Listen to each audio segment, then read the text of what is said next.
நமஸ்காரம். உங்கள் அன்பிற்கும் அபிமானத்திற்கும் வித்யாபுத்திரன் வித்யாராஜா கொளத்தூர்ந்து பேசுகிறேன். இது என்னுடைய 408வது வீடியோ. இன்றைக்கி பேச போகிறத டாபிக் வந்து கர்தம பிரஜாபதியும் தேவகூதியும்ன்ற டாப்பிக்கு. இது ஸ்ரீமத் பாகவதத்தில் 9ஆம் நாள் கதையாக வருது. நம்ம பார்க்குறதுல கர்தம பிரஜாபதியும் தேவகூதியும், அதாவது இந்த டான் ஆஃப் கிரியேஷனில் மனுன்றது சுயம்பாவுன மனுன்னு சொல்லப்படுறது. அவர் தான் மனுஸ்மிருதியெல்லாம் எழுதினவர். இந்த மனுஸ்மிருதி எழுதின மனுவானவர் சுயம்பாவுன மனுன்னு பேர். அவர் பிரம்மாவால் படைக்கப்பட்டவர். ஸோ அந்த சுயம்பாவுன மனு படைக்கப்படும் போது ஒரு பெண்மணியும் படைக்கப்படுறார். அவர் பேர் சதுரூபைன்னு பேர். இந்த ரெண்டுமே பிரம்மாவோட படைப்பு. சரி அண்ணன் தங்க கல்யாணம் பண்ணிக்கலாமான்னு பிரம்மாவோட படைப்பு பிரஜாபதி உற்பத்திக்காக பண்ணுறார் அவர். ஸோ அது மாதிரி பண்ணும்போது இந்த சுயம்பாவ நம்மனும் சதுரூபியை கல்யாணம் பண்ணிட்டு குழந்தைகளை உற்பத்தி பண்ணுறார். ஸோ பிரியபிரதன் உத்தானபாதன் 2 பசங்க பிறக்கிறார் அவருக்கு. ஆண் குழந்தைகளில் பிரியபிரதன் ஒரு பையனும் உத்தானபாதனும் பிறக்கிறார். பெண்கள் 3 குழந்தைகள் பிறக்கிறது. அதாவது ஆகூதின்னு ஒரு பொண்ணும், தேவகூதின்னு ஒரு பொண்ணும், பிரசூதின்னு ஒரு பொண்ணும், 3 பெண்கள். இதில் இந்த 3 பேரில்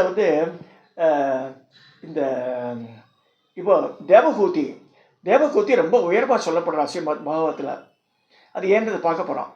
ஏன்னா இவர் மகாவிஷ்ணுவோட அவதாரங்களில் தசாவதாரம் தெரியும் நமக்கு எல்லாருக்குமே. நிறைய 24 அவதாரம் சொல்லப்படுறது. நரநாராயணர் அவதாரம் அவரது தான், புத்தா அவதாரம் அவரது தான், கபில மகர்ஷியோட அவதாரம் அவரது தான், இதெல்லாம் வருது. இந்த கபிலர் யாருன்னா இந்த தேவகூதிக்கு பிள்ளையா பிறக்கிறார் அவர். இவளுக்கு இந்த 3 பெண்கள் பிறந்தாச்சு. இந்த 3 பெண்கள் பிறந்த பிறகு கல்யாணம் பண்ணி தரணுமே. அப்போ தான் அப்பாவோடைய டியூட்டி முடிகிறது. இதில் சனாதன தர்மத்தில் பெண்களை ரொம்ப நாள் வச்சுக்கூடாது ஆற்றுல. இப்போ நம்ம பார்க்குறோம் அந்த ஐடி கம்பெனியில் போகிற குழந்தைகள்லாம் 25 வயசு 30 வயசுலாம் வச்சு கல்யாணம் பண்ணிக்காமல் இருக்கா. ஏன்னா பசங்களை வச்சு நீ ஏர்ன் பண்ணுறா பேரண்ட்ஸை. ரொம்ப கேவலமான சமாச்சாரம்னு சொல்லியிருக்குது. ஸோ நம்ம கூட கஞ்சியை குடிச்சிக்கலாம், அவளுடைய சௌகரியத்தை வச்சு நம்ம என்ஜாய் பண்ணோன்றது மகா அயோக்கியதானது. அது சாஸ்திரத்தை இந்து தர்மத்தில் ஒத்துக்கப்படவே இல்லை. அதனால தான் பெண்கள்லாம் வேறு லைனில் போயிடுறான்னு சொல்லப்படுறது. சரி, அந்த காலத்தில் பால்ய விவாகம் அதுவும் தப்பு தான். சாரதா சட்டத்தில் நிறுத்திட்டாத. பட் ஒரு ஏஜ் 20 வயசு ஆச்சுன்னா கவர்மெண்ட்டே 21 இயர்ஸ்ன்னு சொல்லி டிக்ளேர் பண்ணியிருக்காள. அந்த பொண்ணுக்கு அந்த 22 வயசு 25 வயசுக்குள்ளே கல்யாணம் பண்ணணுமா? ஸோ அது டிலே ஆக அப்பாவுக்கு கவலையாகிடும். Just imagine the dawn of creation period. அது ஆயிரக்கணக்கான வருஷத்துக்கு முன்னாடி நடந்த கதை பார்க்குறோம் நம்ம. ஸோ இந்த இவர் சுயம்பாவு நம்ம என்ன பண்ணுற ஒவ்வொரு பொண்ணும் ஒவ்வொருத்தருக்கு கொடுக்கணும். இந்த பிரசூதியை தூக்கி இவருக்கு கொடுத்துட்றார். யாருக்கு? தக்ஷ பிரஜாபதிக்கு கல்யாணம் பண்ணி கொடுத்துட்றார் பிரசூதி. இந்த தேவகூதிக்கு கல்யாணம் பண்ணோம். ஸோ ஆகூதியையும் கல்யாணம் பண்ணி கொடுத்தாச்சு. ஆகூதி ஒருத்தருக்கு வாழ்க்கப்படுறா. டக்குன்னு ஞாபகம் வரல எனக்கு. இந்த தேவகூதியை 2வது பொண்ணு. ஸோ ஆகூதி தேவகூதி பிரசூதி. இவ சரஸ்வதி இருக்கிறது ஆசிரமம் இருக்குது. யாருக்கு? இந்த கர்தம பிரஜாபதினு ஒருத்தர் வரார். கர்தமர் பெரிய விஷ்ணு பக்தர். அவர் ரொம்ப ஞானி, ரொம்ப மகாகட்டிக்கார் எல்லா விஷயத்துலேயுமே. அவர் விஷ்ணுவை தியானிச்சு பண்ணி விஷ்ணு லோகம் வரைக்கும் போகிறார். அவர் சரஸ்வதி நதி கிளம்பும்போது மகாவிஷ்ணுவே பிரசன்னமாகிறார். கவலைப்படாமல் நான் I am here to take care of யூன்ற மாதிரி சொல்லி அவருக்கு எல்லா விதமான தன்னுடைய விஸ்வரூப தரிசனம்லாம் கொடுக்குறாரு கர்தமருக்கு. அப்போ சொல்கிறாரு, நான் என்ன செய்யணுன்றார். நான் உனக்குன்னு ஒரு சில இதெல்லாம் இருக்குது அப்படின்னு கடமையெல்லாம் சொல்லி மகாவிஷ்ணுமே கர்தமருக்கு சொல்கிறார். கர்தமர்ன்றது பிரஜாபதி ஒருத்தர், அவர் பெரிய மகரிஷி. ஸோ அந்த கர்தம பிரஜாபதிக்கு என்ன சொல்கிறாருன்னா, உனக்கு கல்யாணம் ஆக போகிறது, உனக்கு கல்யாணம் ஆனால் உனக்கு எவ்வளோ நாள் அவளோடு இருக்கணுமோ இரு, அப்புறமா தான் என்னை அடையணும். நீ பிரஜாபதி உற்பத்தி பண்ணணும், அதெல்லாம் அவருக்கு சொல்கிறார். ஸோ அந்த நேரத்தில் யார் வரா? சுயம்பாவன மனு அவரோட பொண்ணு தானே தேவகூதி. ஸோ அவள்லாம் சரஸ்வதி நதி கரையில் வர. ஜலக்கிரீடா ஆகிறதுக்கு போகிறா தேவகூதி. உள்ளே இதில் இது வந்து இஸ்கானில் படம்லாம் போட்டிருந்தா பியூட்டிஃபுல்லாக இருக்கும் அந்த படங்கள்லாம். அந்த தேவகூதி வந்து இந்த தண்ணியில் உள்ளே போகும்போது பார்த்தா அவளுக்கு அசிஸ்ட் பண்ணுறதுக்கு அப்சரஸ் பெண்மணிகள்லாம் வர தேவலோகத்தில் இருந்துக்கிறேன். நம்ம சாதாரண ஆள் தான், நம்ம ஏன் இது மாதிரிலாம் வர அவளுக்கு ஒன்றும் புரியல. இதில் அந்த தண்ணி உள்ளே நீஞ்சிட்டு இருக்கும்போது அவளுக்கு பணிமடை செய்கிறதுக்கு நூற்றுக்கணக்கான பெண்மணிகளாக தோன்றி அவளே வந்து ஒரு வேப்பு நிலைக்கு போயிடுறா. திரும்பி வெளியில் வந்து பார்க்குறா கர்தமருடைய ஆசிரமம் இருக்குது, இந்த மாதிரி இருக்குது. ஸோ அப்போ வந்து கர்தமரையும் பார்க்குறான் தண்ணிக்குள்ளே. ஸோ இந்த மாதிரி இருக்கும்போது கர்தம பிரஜாபதி வேறு மனுவை பார்க்குறாரு. மனு வந்து பார்த்தா கர்தமர் வந்து ஹோமம் பண்ணிட்டுருக்கார். அவர் தியானத்தில் இருக்கும்போது ஜொலிக்கிறது அவருக்கு. அதாவது ஒன்று சில பேர் பார்க்கலாம்பா, சபரிமலைக்கு போகிறவ அவன் பிராமணனும் சுத்திரனும் அதில் விட்டுருங்க, இரஸ்பெக்டிவ் ஆஃப் கேஸ்ட் கிரீடு, அந்த முகத்தில் ஒரு ஜொலிப்பு இருக்கும். நான் கூட பார்ப்பேன் எப்படி வாழ்க்கை வருதுன்ற. ஏன்னா அந்த பிரம்மச்சரியத்தை கடைபிடிச்சு இந்த ஒரு மண்டல காலம் இருக்கா இல்லையாவா, அது வந்து தனியாக தேஜஸ் வந்துடும். அது இந்த விந்து வந்து வேஸ்ட் பண்ணாமல் இருக்கிறவா வந்து அந்த முகத்தில் வந்து தனி தேஜஸ் வந்துடும். அந்த சபரிமலை குழந்தைகள் இப்போ நிறைய பார்க்கலாம். கன்னிசாமிகள்லாம் பார்த்தா கருப்பாக இருப்பாங்க, அதெல்லாம் வேலை. ஆனால் வந்து அந்த முகம் வந்து பளபளன்னு இருக்கும், கண்ணு வந்து பேசும். அது ஈஸியாக பார்க்கலாம். நம்ம இப்போ கூட பார்க்கலாம். நம்ம வந்து இரஸ்பெக்டிவ் ஆஃப் கேஸ்ட் கிரியேட்னு சொன்னோம். சில பேருக்கு இருக்கும். பெங்களூரில் நாதன் ஒரு பையன் இருக்கான், நம்ம சிஷ்ய பையன். அவன் கண்ணு சிரிக்கும், கண்ணு எப்படி சிரிக்கும், ஃபோட்டோலன்னா சிரிக்கும். ஸோ அது வந்து நான் என்ஜாய் பண்ணுவேன். என் கண்ணு சரி சார் இந்த சாமி இதெல்லாம் சொல்லாத பண்ணுவான். அது நம்ம வந்து பார்க்க தெரிகிறது நமக்கு முகத்திலேயே. ஸோ சில குழந்தைகளோட முகம் வந்து அந்த தேஜஸ்வியாக வந்துடும். எப்படி வரும்னா அவளுடைய அபியாசங்கள் அந்த பிரம்மச்சரியத்தினால. கர்தம பிரஜாபதி ஆல்ரெடி வந்து மகாவிஷ்ணு மேலே அதீத பக்தி, யோகம், இதெல்லாம் தியானம் எல்லாம் பண்ணுறாரு, ஹோமங்கள் பண்ணுறாரு, மந்திரம் சொல்லிட்டு இருக்கார், ஜொலிக்கிறார் அப்படியே. அப்போ பார்த்தோன்னா நம்ம சுயம்பானவர் பார்க்குறான், ராஜா வச்சாங்க வந்து சரி சொல்லிட்டு இந்த மாதிரி என் பொண்ணை தரணும் ஆசைப்பட்றேன்றான். அப்போ சொல்கிறார் அவர், உங்கள் பொண்ணை பற்றி யார் வேண்டான்னு சொல்லுவா, ஷோ அவளுக்கு வந்து நான் வந்து சந்ததியை கொடுத்து நல்லா வச்சுப்பேன் அப்படிலாம் he gives commitment to the Raja. மனுக்கு சொல்கிறார். ஸோ தேவகூதிக்கு கேட்குறா. அந்த காலத்தை they use to consult the girl also.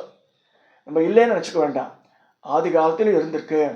So தேவகூதியும் ஷீ ஸ்டார்டட் லைக்கிங் கர்தமர். அப்படி தான் வருது. ஸோ கர்தம பிரஜாபதி ஒத்துக்கிறார், மனு சுயம்பாவனம் ஒத்துக்கிறார், அம்மாக்காரி ஒத்துக்கிறார், ப்ளஸ் வந்து தேவகூதியும் ஒத்துக்கிறார் கல்யாணத்துக்கு. அவ்வளோ அழகாக இதெல்லாம் பண்ணி அவள் கல்யாணம் ஓஹோன்னு நடக்கிறது. இந்த மாதிரிலாம் பண்ணும்போது இப்போ என்ன சொல்கிறார், அப்போ திருப்பி இதில் தான் இருக்கார். இந்த தியானம் யோகம் ஹோம் கல்யாணம் தானே சொல்லுவாள் இல்லையா, உங்களுக்கு கல்யாணம் மாதிரி வச்சுருக்கேன், எங்கேயா ஹனிமூன் உண்டா அப்படிலாம் அவள் கேட்குறான். யார் கொஞ்ச நாள் ஆக ஆக தேவகூதி ஆல்சோ காட் ஃப்ரஸ்ட்ரேட்டட். எங்கேயுமே விஷயம் பண்ணுறேன்னு அதெல்லாம் கவலையப்படாதுன்னு சொல்லி ஹீ கிரியேட்ஸ் அ புஷ்ப விமானம். அந்த விமானத்தில் தேவகூதியும் கர்தம பிரஜாபதியும் ஏறி அப்படியே உலகத்தையே வளம் வரா. அவள் அப்போ தான் சந்தோஷம் இருக்கும், ஆத்துக்காருக்கு இவ்வளோ பவர்லாம் இருக்கே. ஏன்னா அந்த ஜலக்கிரீடை ஆடும்போது he creates certain things for her. கல்யாணம் ஆளை அப்போயே வந்து அவள் வந்து இவ்வளோ பவர் இருக்கு இருக்குன்னு நினச்சிக்கிறாள். அதெல்லாம் பாகவத்தில் ரொம்ப பியூட்டிஃபுல்லாக டிஸ்கிரைப் பண்ணக்கூடியது. ஸோ இப்போ வந்து கல்யாணம் ஆன பிறகு கல்யாணம் ரொம்ப படிச்சிறப்பாக நடக்கிறது. எல்லா மகரிஷிகளும் வந்து வாழ்த்துறா, தேவர்கள் வாழ்த்துறா அவளை. அது மாதிரி அவள் 2 பேரும் சேர்ந்து இந்த விமானத்தில் ஏறி ஒவ்வொரு இடமா போகிறா, ஒவ்வொரு லோகத்தையும் காமிக்கிறார் கர்தமர். யாருக்கு? தேவகூதிக்கு. அது மாதிரிலாம் பண்ணி அவர் ப்ரெக்னென்ட் ஆகிறான். நான் ஷார்ட்டாக சொல்லிடுறேன் இன்றைக்கி. ஸோ இந்த கதை வந்து என்னென்னா தேவகூதியும் கர்தமர் அப்படி இணையறான் தான் மெயின். அது ஏன்னா அவள் இணைஞ்சாதான் கபிலர் பிறப்பார். கபிலர் யார்? மகாவிஷ்ணுவோட 24 அவதாரத்தில் ஒரு அவதாரம். ஸோ இந்த கபிலர் பார்க்கும்போது அவர் வந்து மகாவிஷ்ணுவோட அவதாரம் ஆச்சே, அந்த இதெல்லாம் வந்துடும், சக்திகள்லாம் சேர்ந்து வரும் அவளுக்கு. ஸோ அந்த அவளுக்கு பணிவிடை செய்யக்கூடிய ஆட்கள்லாம் வந்துடுவா. நம்ம கண்ணில் தெரியணும் அவசியம் இல்லை. உதாரணமாக மாதங்கியோட இது சொல்லும்போது, மாதங்கி வந்து ஆடி மாதம் வெள்ளிக்கிழமை ஆவிர்வாகனா சொல்லப்படுறது. அப்படி வரும்போது 8 கோடி யோகினி கடங்கள் கூட வரா. அந்த குழந்தை பிறக்கும்போது சின்ன குழந்தை, அதுக்கு அசஸ் பண்ணுறதுக்கு 8 crores யோகினிஸ் கேம் அலாங் வித் மாதங்கி சொல்லிருக்கு. ஸோ அது மாதிரி மகாவிஷ்ணுவே அவதாரம் பண்ணும்போது எத்தனை விஷ்ணு தூதர் வந்திருப்பா, ஜஸ்ட் இமேஜின். ஸோ இந்த மாதிரிலாம் ஆகுது. ஸோ கபிலர் வந்து அப்பா கிட்ட எல்லாம் ரொம்ப ஆசையாக இருக்கார், இதுவாக இருக்கார், நல்ல ஞானியாக இருக்கார். அவருடைய கடமை இருக்குது, அவதாரம் எடுத்த உடனே ஒரு கடமைகள் ஒவ்வொருத்தரும் வந்துடும். ஸோ இந்த மாதிரிலாம் பண்ணும்போது இந்த தேவகூதிக்கு இன்னும் நம்ம ஆத்துக்கார் உடனே அப்போ தான் கபில மகரிஷியும் தேவகூதியும் டிஸ்கஷன் தனியாக பெரிய சாப்டர். அது நான் சிம்பிளாக சொல்கிறேன் இன்றைக்கி. இன்னொரு நான் பார்க்க போகிறோம். அதை கபிலாச்சாரியார்ன்ற கபில மகரிஷி அம்மாவுக்கு வந்து அட்வைஸ் பண்ணுறாரு. அம்மாவுக்கு பண்ண நாராயண சேவர் அம்மாவுக்கு சொல்லி உலகத்தின் தத்துவத்தெல்லாம் புரிய வைக்கிறார் அவளுக்கு. அப்போ தான் அவளுக்கு வந்து கொஞ்சம் ஐ ஓப்பனர் ஆகுது. தேவகூதிக்கு கதம பிரஜாபதி பொண்டாட்டிய அதான் கரெக்டு, சரி கதமரியே கல்யாணம் பண்ணிட்டா பிரஜாபதியை.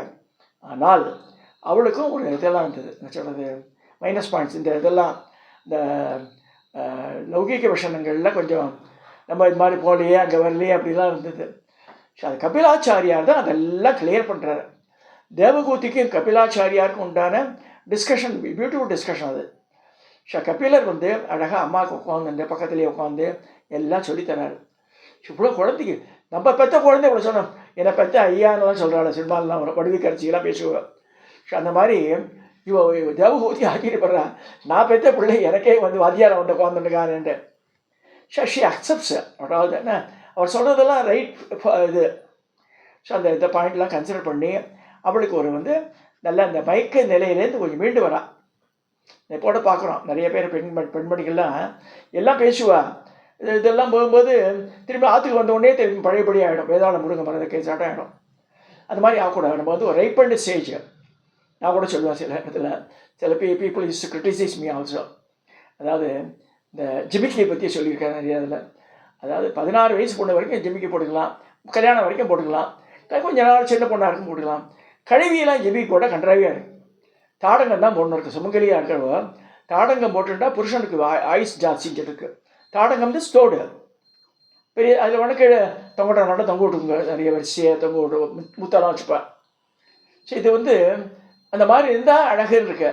ஸோ தலையை நிறச்சி ஜிமிக்கி போட்டுட்டு கழுவியாட இருந்துட்டு பல்சட்டை கட்டிட்டு தேவையில்லை. ஸோ அந்த அந்த வயசுக்கேற்ற கோலம் வந்துடணும், அப்போ தான் அழகு. நிஜமாக வந்து தோ ஐ கேன் ஹேவிங் 50 பேண்ட்ஸ் வச்சுருந்தேன் நான், எல்லாத்தையும் தூக்கி போட்டேன். இந்த வேஷ்டி கட்டுறது, வேஷ்டி தான் கட்டுறேன், யூனிஃபார்ம் ஆகிடுது எனக்கு.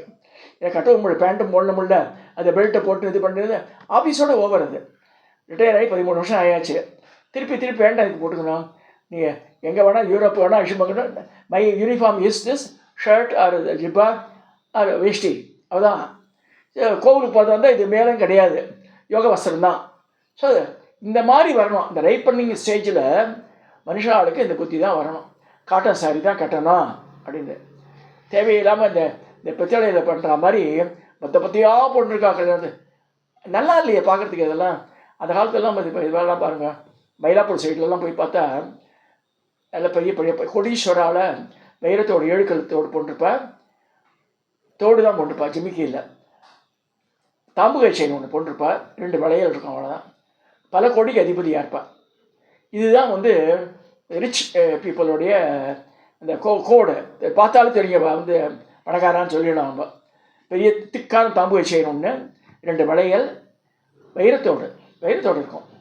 இந்த வைர ஓலைன்னு இங்காரில் அது போட்டிருந்தால் தான் அழகு. ஸோ அந்த மாதிரி அந்த இது வரணும் நமக்கு. ஒரு அந்த ரைப்பனிங் ஸ்டேஜ், செல்ஃப் ஆக்சுவலைசேஷன் ஸ்டேஜ்னு சொல்லப்படுறது. ஒரு 50 வயசு வரும்போதே அந்த பண்பு வந்துடணும். அதெல்லாம் காட்டன் சாரி தான் கட்டணும். பரமாச்சாரியா சொல்கிறார், பட்டை கட்டாதங்க. பட்டுப்பூச்சி பற்றியெல்லாம் வருது இதில். பட்டுப்பூச்சி அழகாக கூடு கட்டின்னு இருக்கு, அந்த இதுலேருந்து புழு உண்டாடுறது, தன்னை சுற்றி கூடு கட்டிடுறது. அதை தூக்கி கொதிக்கிற தண்ணியில் போட்டுடுறான் பாருங்கள், எல்லா பூச்சியும் செத்து போகிறது. ஸோ அதுலேருந்து அப்புறமா அதெல்லாம் எடுக்கிறாங்களாம். அகிம்சா பட்டுன்றது பரமாச்சாரியா சொல்கிறது என்னென்னா, அந்த வெளியில் போயிடும் பூச்சி, சிறகு முளைச்சி அது கட் பண்ணிட்டு போகும், பிட் ஆகும். ஸோ கொஞ்சம் முடிச்சிருக்கா பாருங்க அந்த இந்த கிளாத்தில். தட் இஸ் கால் அகிம்சா பட்டு. பூச்சி எதுவும் செத்து போகிறதில்ல. சாதாரண பட்டு புடவை கும்பரன் நெல்லிலாம் வாங்குறமே எல்லா பூச்சிகளும் கோடிக்கணக்கான பூச்சிகளை கொண்டு தான் பண்ணுறா. ட்ரேயில் வளர்க்குறா. ஒரு இலையை பட்டுப்பூச்சி இலை தனியாக இருக்குது, அது சாப்பிட்டு வளர்றது. அந்த அந்த ஆயிரக்கணக்கான பூச்சிகளை கொண்டு தான் ஒரு பட்டு புடவையாக வருது. அது வேணுமான்னு பாருங்க. அடங்க காட்டன் சேரீ கட்டின்னு போகலாமே, போதும் அது. சார் தேவகூதிக்கு சொல்கிறது தான் நான் சொல்கிறேன். கபிலர் என்ன சொல்கிறாருன்னா, நம்ம இதெல்லாம் குறைச்சிட்டு நம்ம ஞானத்தை அடையணும். ஏன்னா மனுஷனுடைய லைஃப் வந்து 60 இயர்ஸ் 70 இயர்ஸ் 80 இயர்ஸ் ரொம்ப ஜாஸ்தி இருந்தால் 90 வயசு இருக்கா.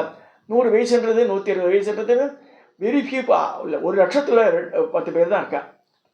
ஸோ அது மாதிரி இருக்கும்போது அந்த செல்ஃப் ஆக்சுவலைசேஷன் ஸ்டேஜ் வரணும்.